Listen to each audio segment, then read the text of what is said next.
¿Eres muy formal o muy coloquial? Podemos jugar con ambas cosas. Ok. ¿Cómo te gustaría? Yo también se me deschaveto a veces. Podemos jugar un poquito.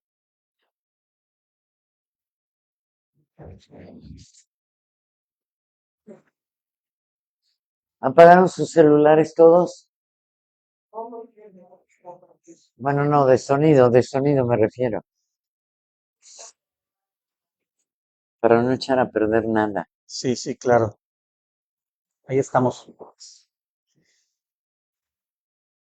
Muy buenas noches, sean ustedes bienvenidos a Código Abierto de Periodistas Multimedios. Esta noche tenemos el gusto, el privilegio, el placer, de verdad, de recibir a una abogada con amplia trayectoria en México y ella es Ingrid Tapia. Bienvenida, Ingrid. Gracias, Carlos. Muy contenta y agradecida por esta oportunidad.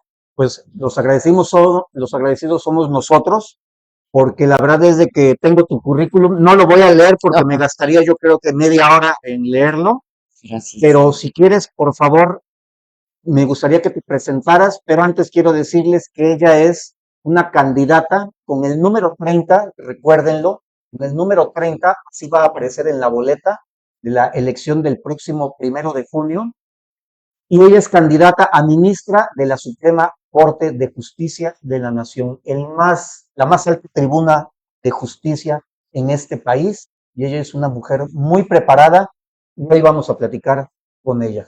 Por favor, platícanos de ti, de dónde naciste, de Mira, dónde nací en la eres. Ciudad de México el 13 de diciembre de 1967, 67.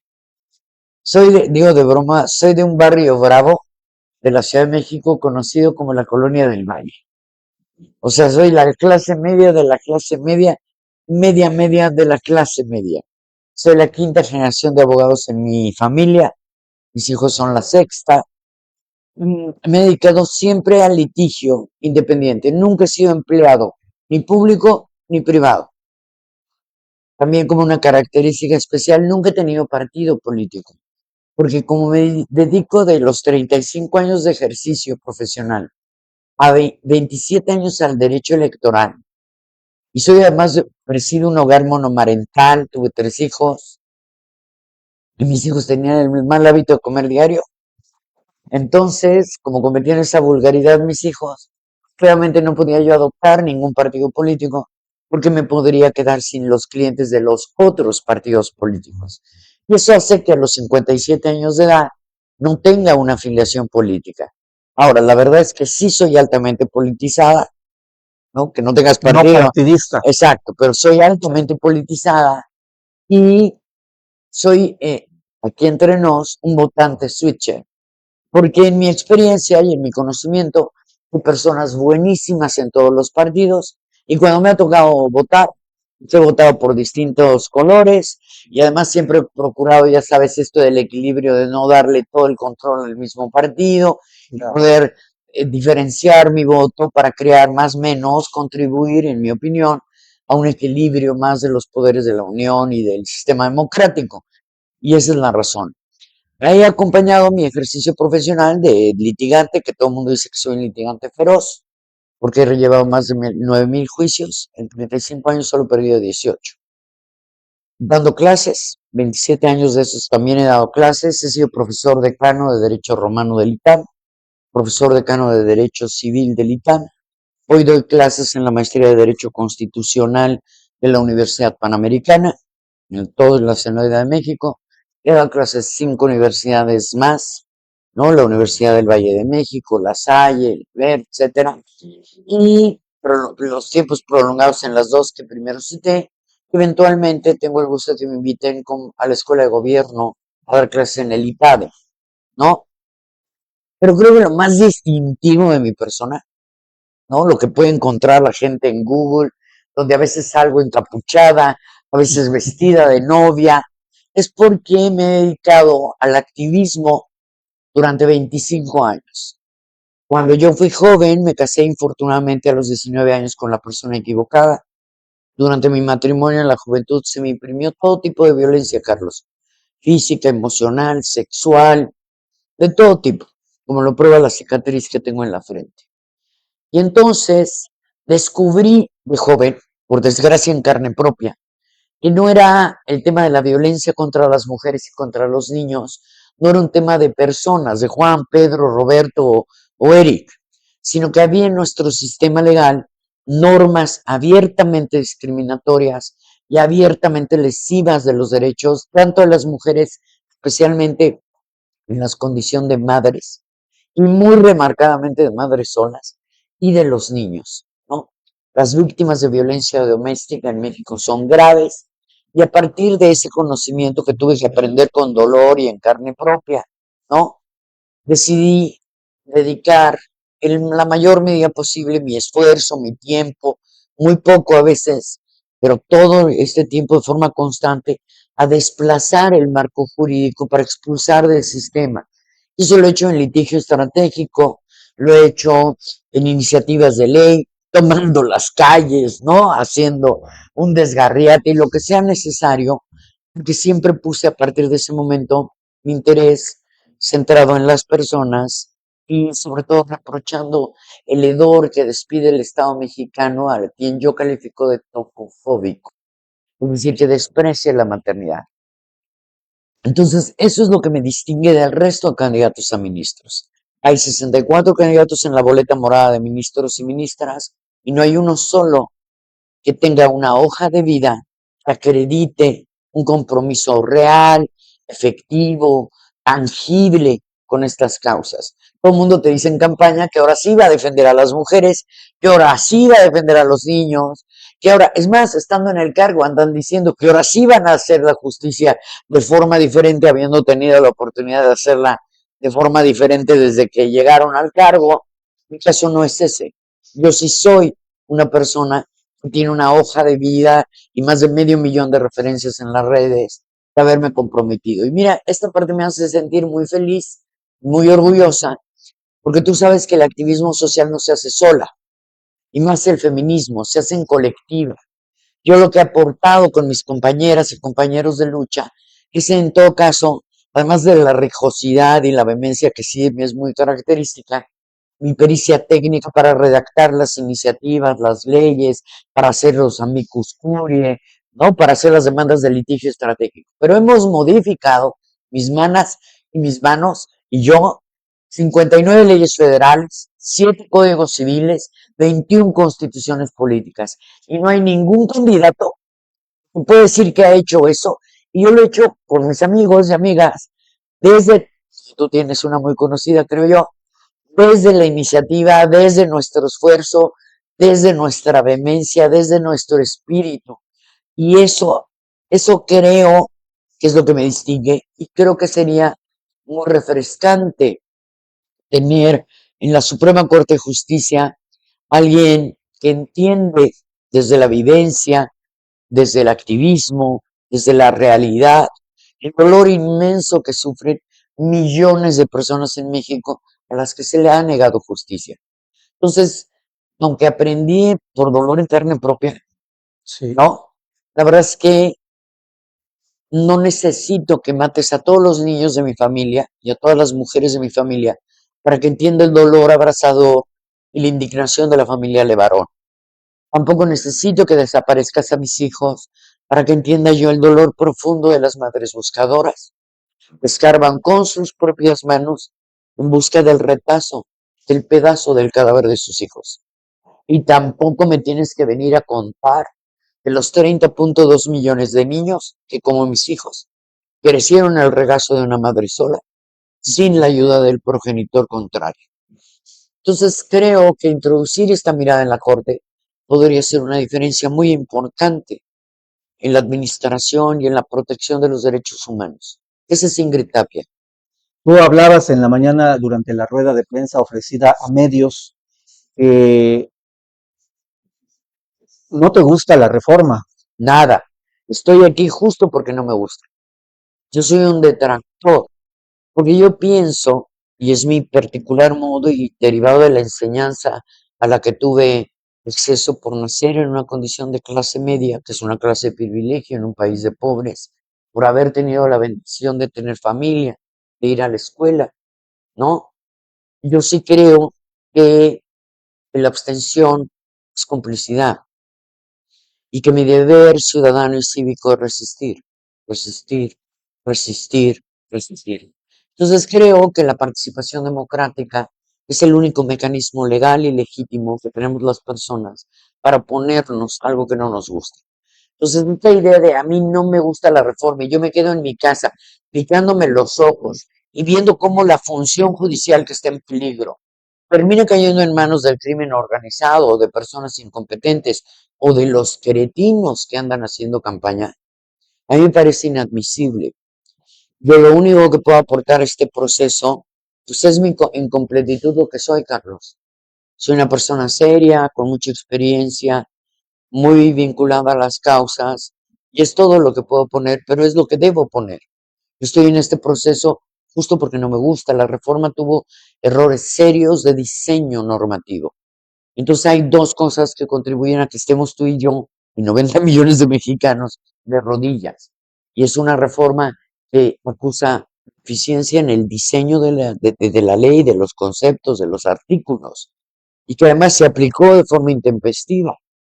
¿No? De forma Claro. compulsiva, rápida. Empezamos en noviembre del año pasado, estamos a 3 semanas de elegir para la renovación de todo un poder de la Unión.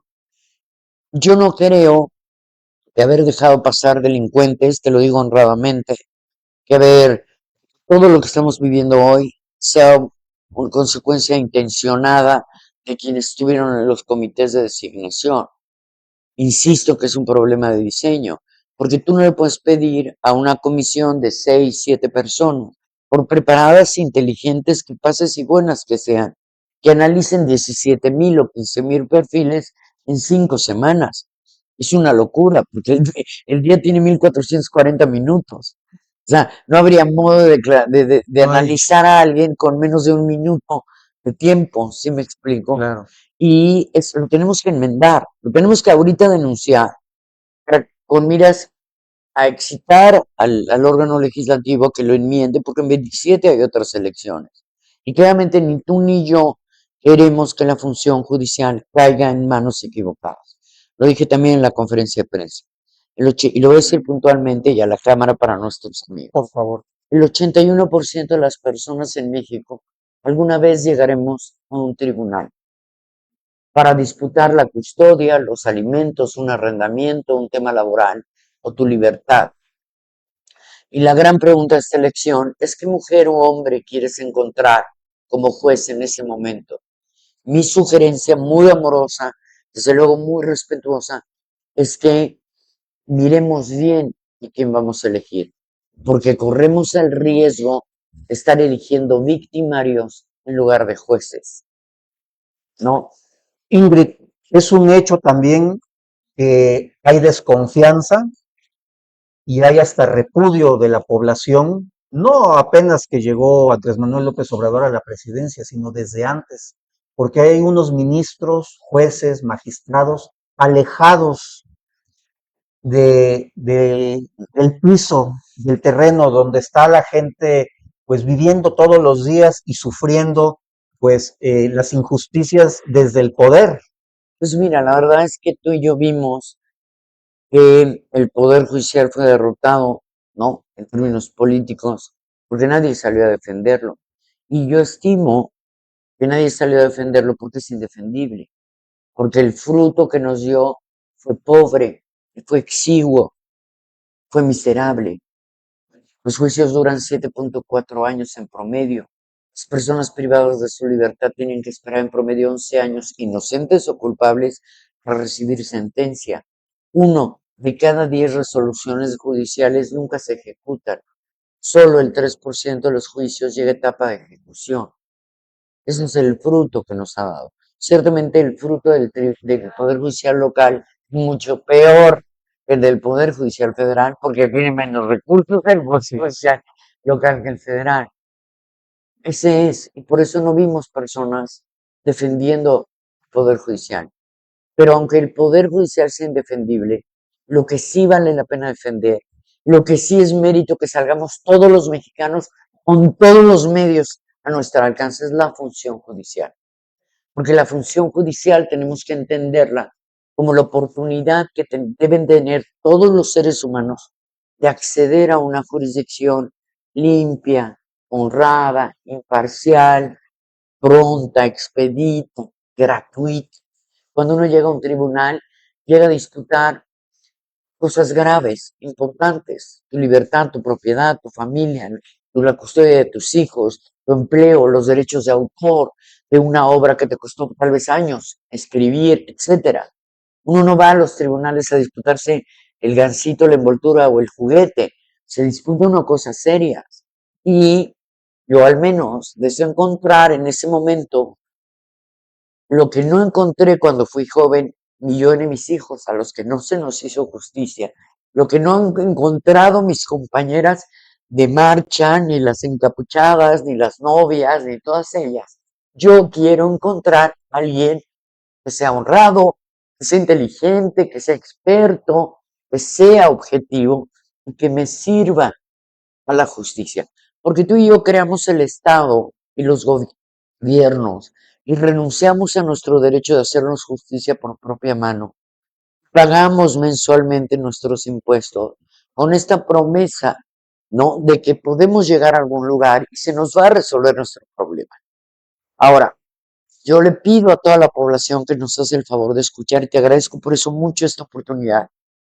Cuando vayamos a votar, pensemos en una doble esfera. Pensemos que estamos defendiendo nuestra propia libertad, nuestro propio patrimonio, nuestra propia propiedad.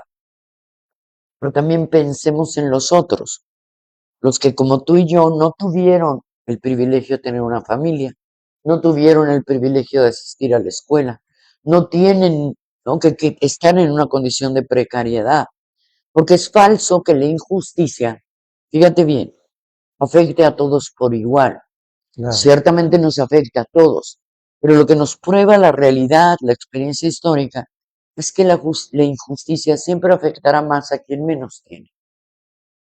Entonces es un deber humano de solidaridad, de genuino respeto al prójimo, de civilidad, salir a entender que mientras tú te podrás exceptuar de la jurisdicción o pagar grandes abogados, más de 52 millones de mexicanos en esta patria están por debajo del umbral de la extrema pobreza, no tienen más que la jurisdicción pública. Y es en honor de todos ellos que debemos salir a escoger las personas más honradas. No nos va a dar tiempo, ni siendo la CIA, ni el CISEN, ni la KGB, podemos ponernos a investigar lo importante de la vida privada de los jueces. Porque en un juez lo importante no son sus estudios, ¿sabes? En un juez lo importante es su honorabilidad y su verticalidad de pensamiento. Entonces, en un juez, en unos países que se respeta mucho la función judicial y se toma muy en serio la justicia, la investigación de los jueces es durísima y exhaustiva. Estados Unidos lo hace el FBI y te investigan desde que fuiste a la primaria y al high school y a ver si no te robaste una gelatina en el kinder, ¿no? O sea, no y llevan testigos de cargo y de descargo a las audiencias, etcétera. Porque esto es muy importante. La acción de juzgar es proyectiva, Carlos. Es decir, cuando un juez emite una sentencia, proyecta sobre ella, sobre sus fallos, sobre su resolución, tres cosas. Sus prejuicios, sus sesgos cognitivos y aquellas conductas que tienen normalizadas. Dicho de otro modo, la vida sexual de tu juez importa, la vida familiar de tu juez importa, la pulcritud intelectual de tu juez importa, porque es imposible que un juez, como es proyectivo, no, el acto de juzgar, le sirva justicia a un niño violado si él mismo es un violador, o le sirva justicia a una mujer golpeada si él mismo es un golpeador, ¿sabes? Claro. Por eso, esa parte que tú y yo como ciudadanos no podemos tener acceso a ese tipo de información que está vedada, que es privilegiada, que es del ámbito privado, esa era la que tenemos que encargarle a las comisiones en el futuro que investiguen. Porque yo participé entre todas las colectivas que he participado, he sido entusiasta de la 3 de 3 contra la violencia, porque ningún agresor al poder Pero si no estoy de acuerdo en un agresor de imputado, ni gobernador, ya ni te cuento de juez, porque no es lo mismo. El diputado y el senador hacen leyes en lo general, no, el juez es el que te la aplica, ¿eh? El juez es el que decide tu libertad, tu patrimonio, tu vida. ¿Cómo crees que vamos a permitir que personas que no tengan una verticalidad ni de razonamiento ni de conducta sexual, social y familiar estén impartiendo justicia? Es mala idea que el juez sea del pueblo. Es mala idea porque los jueces no son del pueblo, o no es relevante, no somos del pueblo, claro. Lo importante es que el juez esté para el pueblo, para. Y el derecho solo puede progresar, Carlos, si tenemos un juez que tenga alturas de mira superiores a nosotros. Siempre pongo el ejemplo. Hace 50 años las mujeres no podíamos abrir una cuenta de ahorro. Hace 50 años las mujeres no podíamos votar. Hasta 2021, fíjate bien, el 70% de las mujeres en México se casan bajo el régimen de sociedad conyugal. Hasta 2021 las mujeres no podíamos administrar los bienes de la sociedad conyugal, aunque nosotros los hubiéramos ganado. Y por siglos las mujeres no nos dejaron asistir a la escuela. Todo eso son equivocaciones populares, ampliamente respaldadas por las sociedades de su tiempo. Es cambiado siempre por un juez que se atreve a reconocer que eso está mal. ¿Cuáles son los riesgos, Ingrid, de que la gente vote por un juez, por un magistrado, por un ministro, una ministra, que se ampare bajo ese concepto, bajo esa idea de que va a juzgar bajo la óptica del pueblo? Es malísima idea porque si tú piensas como, si eres juez y piensas como el pueblo, no hay una cosa que se llama progresividad en la protección de los derechos humanos. ¿Sabes? Justo necesitamos gente capaz de pensar fuera de la caja, que esté pensando todo el tiempo cómo ampliar el rango de derechos y cómo hacerlos llegar a todos, que todos los derechos sean para todas las personas. Si tú tienes un juez prejuicioso, eso no va a pasar, ¿no? Si tienes un juez machista, si tienes un juez racista, si tienes un juez clasista, si tienes un juez misógino, pues claramente nunca se van a expandir los derechos. Y tenemos que reconocer con vergüenza, fíjate bien, que hemos vivido en un estado violador sistemático de los derechos humanos. Hemos sido en México condenados 17 veces por la Corte Interamericana por violar sistemáticamente los derechos de las personas. Y de esas condenas, 14 de ellas son por violar específicamente los derechos de las mujeres y de los niños. Y esto tiene que cambiar. Mira, yo desde hace 10 años impulso las reformas en materia vicaria, porque entre 2009 y 2019 tenemos el censo que refiere que han perdido la vida, han sido asesinados 88,000 niños en manos de sus padrastros y de sus propios padres. Y esto, Carlos, tiene, tiene que parar, porque además está muy difícil que como un país progresemos dejando atrás al 70% de nuestra población, que son las mujeres y los niños. Tenemos que parar, tenemos que en algún punto romper este ciclo. Tenemos que tener sobre todo en la Suprema Corte, la entereza y la gallardía de frente a la comunidad internacional, pero sobre todo frente a nuestras nacionales, conocer que en el pasado nos hemos equivocado y tener la vocación de cambiar. Entonces necesitamos personas que tengan esa capacidad, que perciban a los derechos humanos como algo anterior a cualquier ley, cualquier norma, a cualquier gobierno y a cualquier estado. Y en mérito de eso, salgan a ser un cerco protector de las personas, poner en el centro de nuestra preocupación a los seres humanos y a las personas. Ingrid, permíteme que retome algo de lo que dijiste en la mañana. Pese a que tiene fallas el diseño de esta elección judicial, pese a muchas cosas, tú hablaste, no permitamos que desde afuera, desde el exterior, digan que México es un país bananero. Claro, México es la decimotercera economía mundial, tiene 130 millones, es socio de los principales actores comerciales del del planeta. Ya no es solo una cosa de pudor o de orgullo nacional. Nosotros no podemos servir una justicia barata, pobre, mezquina, ineficiente. Ese es un servicio público, Carlos.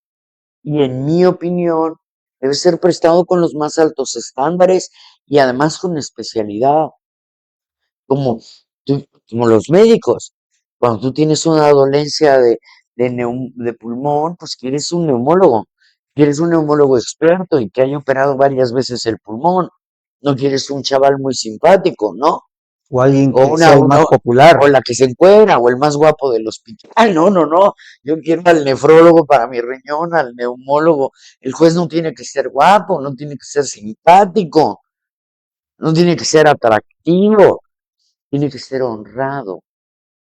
Honrado en su entendimiento, honrado en su conducta, honrado en su bolsillo.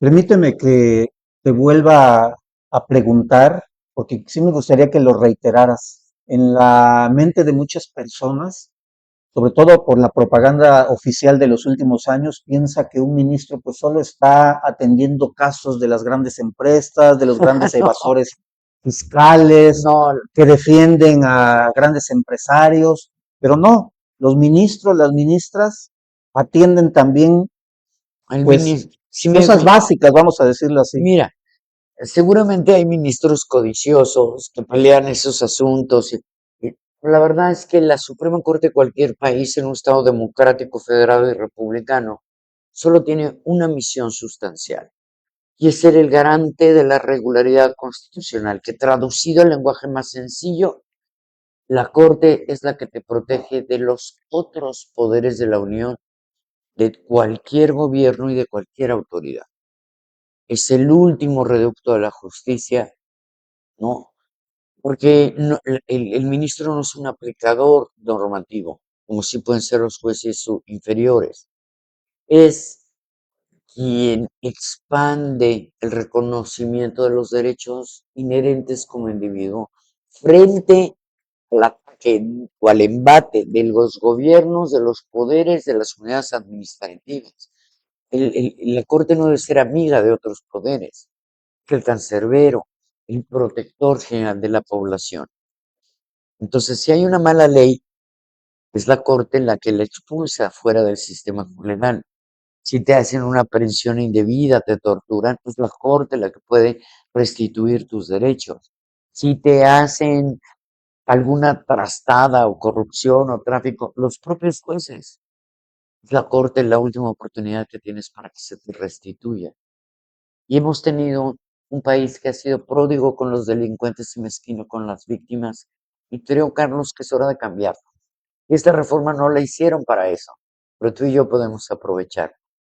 Por favor, Ingrid, creo que ya estamos pasados del tiempo porque tienes otros compromisos, pero por favor, haz una invitación a los seguidores de Periodistas Multimedios, ¿cómo te pueden encontrar en la boleta electoral? Mira, la boleta es una morada que tiene del lado izquierdo ministras y ministros. Yo soy la número 30.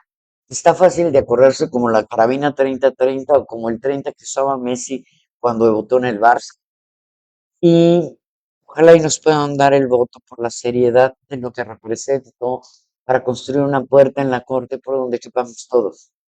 A mí me llama mucho la atención y ya para terminar, como lo dijiste al principio, tú no has trabajado en el gobierno, incluso creo que hasta no lo necesitas. No, de hecho, pues nadie quiere ser juez. Mira, en la escuela, en la encuesta de percepción de corrupción en México, los 4 lugares más corruptos para la población son el policía estatal, el policía municipal, el fiscal y el juez. Por prestigio no es. En realidad está en peligro nuestra función judicial. Vamos haciendo un esfuerzo por salvarla. Yo creo que el pueblo sí salva al pueblo. Pues ella es Ingrid Tapia, candidata a ministra de la Suprema Corte de Justicia de la Nación, con el número 30.